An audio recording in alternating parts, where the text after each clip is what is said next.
Hello বন্ধুরা, MI pharmacy YouTube চ্যানেলে আপনাদের সকলকে আবারও স্বাগত জানাই। আজকে আমরা এই ভিডিওর মাধ্যমে জানব দাঁতে ইনফেকশন ঠিক করার জন্য ডেন্টিস্ট ডাক্তারের দ্বারা যে ট্রিটমেন্ট দেওয়া হয় সেটার ব্যাপারে আমরা পুরো ডিটেলসে জানব। কি মেডিসিন দেওয়া হয়, সে ওষুধগুলো কতদিন ধরে খেতে হবে, কোন মেডিসিনটি কত মাত্রায় দেওয়া হয়, সম্পূর্ণ আলোচনা করব। তো প্রথমে আমরা জানব যে দাঁতে ইনফেকশন কেন হয়।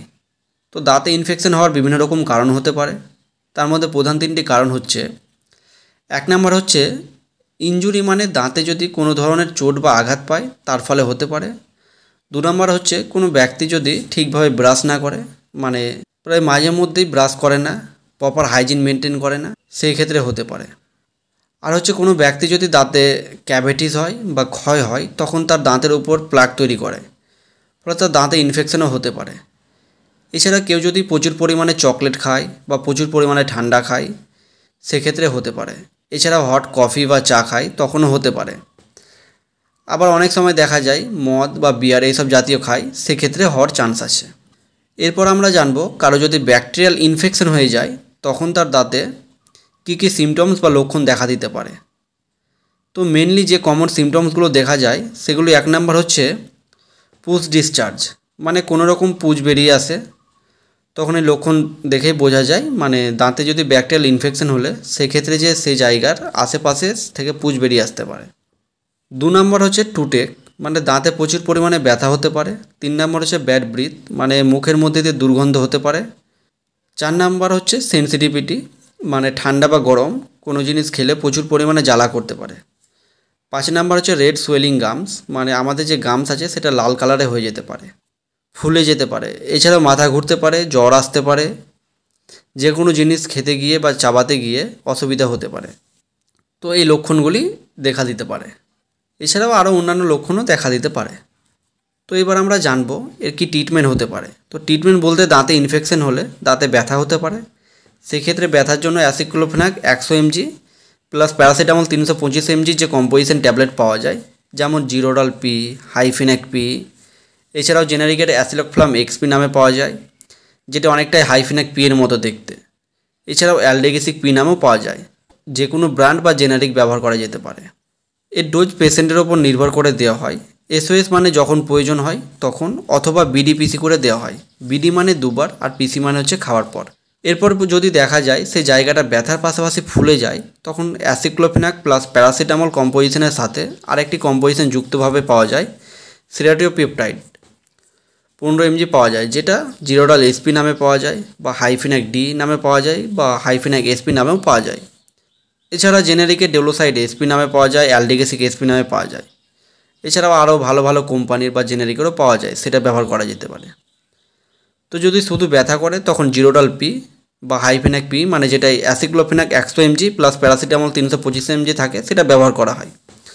আর যদি ব্যথার পাশাপাশি ফুলে যায় তখন aceclofenac 100 mg plus paracetamol 325 mg plus serratiopeptidase 15 mg তাকে সেটা ব্যবহার করা হয়। এছাড়া যদি এই ট্যাবলেটগুলো না থাকে তখন পেনকিলার হিসাবে যে কোনো এনএসআইডি ক্লাসের ড্রাগ ব্যবহার করা যেতে পারে। যেমন সব থেকে বেশি যেটা ব্যবহার করা হয় দাঁতে ব্যথার জন্য সেটা হচ্ছে কেটোরাল ডিটি ট্যাবলেট। এই ট্যাবলেটটা আমি নিজে ব্যবহার করেছি, খুব ভালো কাজ করে দাঁতে ব্যথার জন্য। এছাড়া Sumal tablet, ম্যাগাটল tablet, কম্বিফ্লম tablet, জেনারিকের ডিক্লোইন plus নামে পাওয়া যায়, সেটাও ব্যবহার করা যেতে পারে।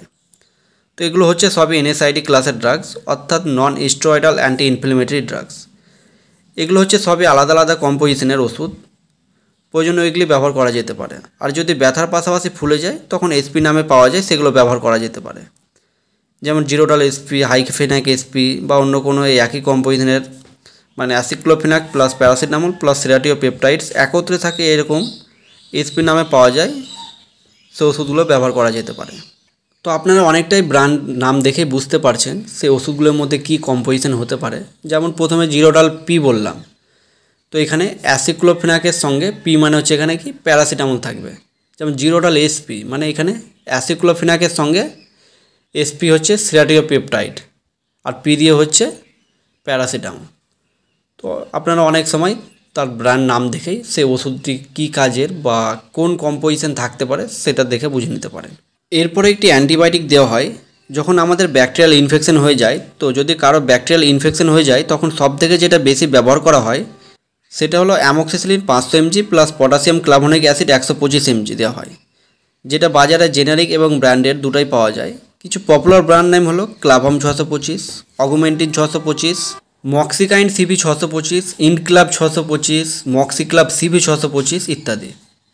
তো এই ট্যাবলেটে খাওয়ার নিয়ম দুরকমভাবে দেওয়া হয়। একটা হচ্ছে বিডিপিসি অথবা টিডিএসপিসি। বিডি মানে হচ্ছে দিনে 2 বার আর টিডিএস মানে হচ্ছে দিনে 3 বার এবং পিসি মানে হচ্ছে খাওয়ার পর। তো এটা পেশেন্টের সিভিয়ারিটির ওপর নির্ভর করে দিনে 2 বার অথবা 3 বার খাওয়ার পর দিয়ে থাকেন ডাক্তারবাবুরা। এরপর আরেক রকমের অ্যান্টিবায়োটিক দেওয়া হয়, সেটা হলো অফ্লাক্সাসিলিন 200 mg প্লাস ওরিন্ডাজল 500 mg। এর কম্পোজিশনে যেটা বাজারে O2, জেনফ্লাক্স ওজেড, অফ্লোম্যাক ওজেড, জেনোসিন ওজেড ইত্যাদি নামে বাজারে পাওয়া যায়। তো এটাও খাওয়ার নিয়ম হচ্ছে বিডিপিসি। বিডি মানে দিনে 2 বার আর পিসি মানে হচ্ছে খাওয়ার পর। তো এই দুটো অ্যান্টিবায়োটিকের মধ্যে একটি অ্যান্টিবায়োটিক ডাক্তারবাবুরা দিয়ে থাকেন, হয় অ্যামোক্সিসিলিন প্লাস ক্লাভোনিক পটাশিয়াম অ্যাসিড 625 যে ট্যাবলেটগুলো পাওয়া যায় সেটা দেওয়া হয়, অথবা অফ্লাক্সাসিলিন প্লাস ওরিন্ডাজল দেওয়া হয়। এবং যখন অ্যামোক্সিসিলিন প্লাস ক্লাভোনিক অ্যাসিডের কম্বিনেশন অ্যান্টিবায়োটিক দেওয়া হয় তখন ওর সাথে আরেকটি অ্যান্টিবায়োটিক যোগ করা হয়, যেটা হচ্ছে নাইট্রো ইমিডাজল গ্রুপের অ্যান্টিবায়োটিক, যেটা বাজারে ফ্লাজিল 400, মেট্রোজিল 400 নামে পাওয়া যায়। একটা জিনিস ভালো করে মনে রাখবেন, যদি অফ্লাক্সাসিলিন প্লাস ওরিন্ডাজলের কম্বিনেশন অ্যান্টিবায়োটিক দেওয়া হয় তাহলে তার সঙ্গে অন্য অ্যান্টিবায়োটিক দেওয়া হয় না। আর যদি amoxicillin potassium clavulanate 625 mg combination antibiotic দেওয়া হয়, যেমন ক্লাভাম 625, অগুমেন্টিন 625 এইসব ধরনের অ্যান্টিবায়োটিকগুলো দেওয়া হয়, তার সাথে এই মেট্রিনডাজল 400 mg অ্যান্টিবায়োটিকটি ওষুধটি দেওয়া হয়। এটাও বিডিপিসি করে দেওয়া হয়। বিডিপিসি মানে হচ্ছে দিনে 2 বার খাওয়ার পর। তো এটা ভালো মতো আপনাদের মনে রাখতে হবে।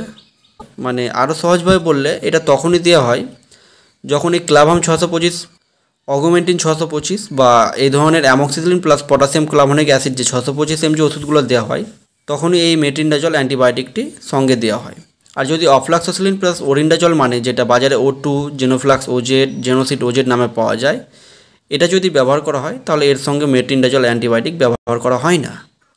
তো এরপর একটি অ্যান্টাসিড দেওয়া হয়, কারণ এখানে ব্যথার ওষুধের পাশাপাশি অ্যান্টিবায়োটিক দেওয়া হচ্ছে, তো তার সঙ্গে একটি অ্যান্টাসিড অর্থাৎ গ্যাসের ওষুধ দেওয়া হয়। তো যেটা সব থেকে বেশি ব্যবহার করা হয় সেটা হচ্ছে প্যান্টোপ্রাজল 40 mg, যেটা বাজারে বিভিন্ন রকম ব্র্যান্ড নামে পাওয়া যায়। এর মধ্যে কিছু পপুলার ব্র্যান্ড নাম হলো প্যান্টোসিড 40 যেটা সান কোম্পানির, প্যান 40 যেটা সিপ্লা লিমিটেড কোম্পানির, প্যান্টোড্যাক 40 যেটা ম্যাকলয়েডস কোম্পানির। এছাড়াও আরও বিভিন্ন কোম্পানির বিভিন্ন ব্র্যান্ড নামে পাওয়া যায় বা জেনারিকেরও পাওয়া যায়। এছাড়াও ওমিপ্রাজল, ল্যান্সোপ্রাজল, এসমোপ্রাজলও ব্যবহার করা হয়। এবং অনেক সময় ডাক্তারবাবুরা pantoprazole 40 mg plus ডোমপ্রিডন 30 mg combination যে অ্যান্টাসিডগুলো পাওয়া যায় সেগুলো দিয়ে থাকেন, যেমন প্যানডি, প্যান্টোসিড ডি, প্যান্টপ ডি, প্যান্টোড্যাক ডি ইত্যাদি নামে পাওয়া যায়, এগুলো দিয়ে থাকেন। আর এই অ্যান্টাসিড খাওয়ার নিয়ম হচ্ছে বিবিএফ মানে বিফোর ব্রেকফাস্ট, অর্থাৎ সকালবেলায় বাসি পেটে এটি খাওয়ার জন্য বলা হয়। এরপর পেশেন্টের যদি সেন্সিটিভিটি থাকে তখন ডাক্তারবাবু অ্যান্টি সেন্সিটিভিটি পেস্ট দিয়ে থাকেন, কারণ পেশেন্টের যদি সেন্সিটিভিটি হয় তখন ঠান্ডা বা গরম জল মুখে দিলে তখন তার দাঁতে জ্বালা করে। তো এটার জন্য তখন পেস্ট দেওয়া হয়, যেটা বাজারে সেন্সোডাইন, সেন্সোডেন্ট কেএফ, সেন্সোডেন্ট কে, ভ্যান্টেজ এসব নামে বাজারে পেয়ে যাবে। যদি এগুলি প্রত্যেকটি আলাদা আলাদা কম্পোজিশনের, সবগুলোর কাজই প্রায় একই, এর মধ্যে যে কোনো একটি দেওয়া হয়। এরপর পেশেন্টকে একটি মাউথওয়াশ বা গার্গেল দেওয়া হয়, যেটা বাজারে খুব পরিচিত নাম হলো হেক্সাডিন মাউথওয়াশ, যার মধ্যে ক্লোরহেক্সোডিন গ্লুকোনেট 0.2% ওয়েট পার ভলিউমে থাকে। এটা 1 গ্লাস জলের মধ্যে 15 ml মিশিয়ে দিনে 3 বার গার্গেল করতে বা কুলুকুচি করার জন্য পরামর্শ দিয়ে থাকেন। এবং এটা গার্গেল করার সময় 30 সেকেন্ড থেকে নিয়ে 1 মিনিট পর্যন্ত মুখে নিয়ে গার্গেল করতে বলা হয়। মনে রাখবেন গার্গেল করার পর থুতু ফেলে দিবেন, থুতু গিলবেন না। এরপর ডাক্তারবাবুরা অনেক সময় পেশেন্টকে একটি মাল্টিভিটামিন দিয়ে থাকেন, যেমন জিনকোভিট, বেভন, A to Z, সুপ্রাডিন এসব নামে মার্কেটে পাওয়া যায়। মাল্টিভিটামিন রাতে একবার খাওয়ার জন্য বলা হয়। তো এই ছিল আজকের ভিডিও। এবার আমরা পুরো ভিডিওটি একবার শর্টকাটে দেখার চেষ্টা করব। অর্থাৎ কোনো পেশেন্ট যদি দাঁতে ইনফেকশনের জন্য ডেন্টিস্টের কাছে যেতেন তবে তাকে ডেন্টিস্ট কী ধরনের মেডিসিন দিয়ে থাকতেন বা অথবা কী ধরনের ওষুধ প্রেসক্রাইব করে দিতেন সেটা দেখব। প্রথমে ব্যথার জন্য একটি পেন কিলার দেওয়া হয়, যেটা aceclofenac 100 mg plus paracetamol 325 mg থাকে, যেটা জিরোডাল পি বা হাইফেনেক পি নামে পাওয়া যায়, যেটা ডোজ SOS অথবা বিডিপিসি করে দেওয়া হয়। এবং যদি ব্যথার পাশাপাশি সেই জায়গাটা ফুলে যেত, aceclofenac 100 mg plus paracetamol 325 mg plus serratiopeptidase 15 mg কম্পোজিশনে যে ট্যাবলেটগুলো দেওয়া হয় যেটা জিরোডাল এসপি হাইফেনেক এসপি নামে পাওয়া যায়, সেটা দেওয়া হয়। এরপর একটি অ্যান্টিবায়োটিক দেওয়া হয়, যেমন amoxicillin 500 mg plus potassium clavulanate 125 mg, যেটা বাজারে ক্লাভাম 625, অগুমেন্টিন 625, মক্সিবি 625 ইত্যাদি নামে পাওয়া যায়, যেটা দিনে 2 বার অথবা 3 বার পেশেন্টের সিভিয়ারিটির উপর নির্ভর করে খাওয়ার জন্য পরামর্শ দিয়ে থাকে। এরপর আরেকটি অ্যান্টিবায়োটিক দেওয়া হয়, যেমন মেট্রিনডাজল 400 mg, যেটা বাজারে মেট্রোজিল 400, ফ্লাজিল 400 নামে পাওয়া যায়, এটা দিনে 2 বার খাওয়ার পর দিয়ে থাকে। এরপর আরেক ধরনের অ্যান্টিবায়োটিক ব্যবহার করা হয়, যদি এই 2 ধরনের অ্যান্টিবায়োটিক ব্যবহার না করা হয়, মানে ক্লাভাম 625 এবং মেট্রোজিল 400 এই ধরনের অ্যান্টিবায়োটিকগুলো যদি ব্যবহার না করা হয়, তখন আরেক ধরনের অ্যান্টিবায়োটিক যেটা ব্যবহার করা হয় সেটা হচ্ছে অফ্লক্সাসিলিন 200 mg প্লাস ওরিনাজল 500 mg থাকে, যেটা বাজারে O2, অফ্লোম্যাক ওজেড, জেনোসিন ওজেড ইত্যাদি নামে পাওয়া যায়, এটা দিনে 2 বার খাওয়ার পর দিয়ে থাকে। এরপর একটি অ্যান্টাসিড দেওয়া হয়, যেমন প্যান্টোপ্রাজোল 40 mg, যেটা বাজারে প্যান 40, প্যান্টোসিড 40, প্যান্টোড্যাক 40, প্যান্টপ 40 ইত্যাদি নামে পাওয়া যায়। এছাড়া ওমিপ্রাজোল, ইসমোপ্রাজোল, ল্যান্সোপ্রাজোল অনেক সময় দেওয়া হয়। আবার অনেক সময় প্যান্টোপ্রাজোল প্লাস ডোমপ্রিডনের যে কম্পোজিশনের ওষুধগুলো পাওয়া যায়, যেমন প্যানডি, প্যান্টোসিড ডি, প্যান্টপ ডি, প্যান্টোড্যাক ডি এগুলো দেওয়া হয়। এটা বিবিএফ মানে বিফোর ব্রেকফাস্ট, অর্থাৎ সকালে বাসি পেটে খাওয়ার জন্য বলা হয়। এরপর একটি মাউথওয়াশ দেওয়া হয় কুলুকুচি করার জন্য, যেটা বাজারে হেক্সাডিন মাউথওয়াশ নামে পাওয়া যায়। এটা খুব পরিচিত একটি ব্র্যান্ড নাম।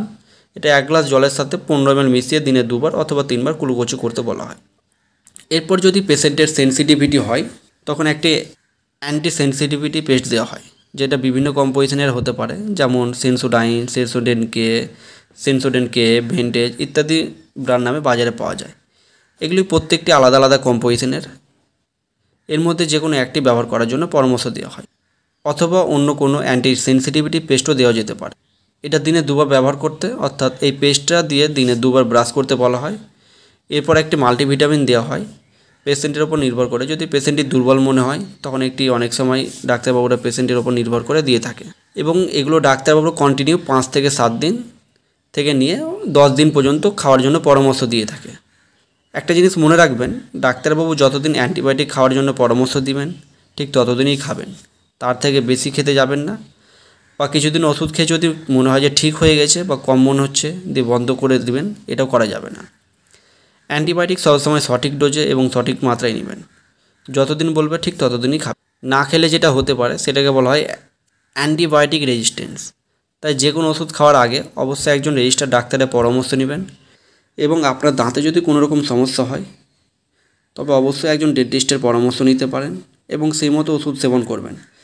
এবং ওষুধ খাওয়ার পর যদি মনে হয় কোনো রকম সমস্যা হচ্ছে, তবে অবশ্যই সেটাও বাবুকে জানাতে হবে। তাই কারো ভিডিও দেখে বা নিজে থেকে ওষুধ খাবেন না, সবসময় ওষুধ খাওয়ার আগে অবশ্যই ডাক্তারের কাছে পরামর্শ নিয়ে খাবেন। তো ধন্যবাদ বন্ধুরা ভিডিওটি সম্পূর্ণ দেখার জন্য। ভিডিওটি ভালো লাগলে একটি লাইক করবেন, আর আপনি যদি অন্য কোনো টপিক নিয়ে ভিডিও পেতে চান তবে অবশ্যই কমেন্ট করে জানাবেন। আমি চেষ্টা করব দ্রুত সেই টপিক নিয়ে ভিডিও করার। ভালো থাকবেন, সুস্থ থাকবেন, দেখা হবে পরে একটি ভিডিওর মাধ্যমে। আর আপনি যদি আমার চ্যানেলে নতুন হয়ে থাকেন তবে অবশ্যই চ্যানেলটি সাবস্ক্রাইব করবেন এবং বন্ধুদের মধ্যে শেয়ার করবেন। ধন্যবাদ।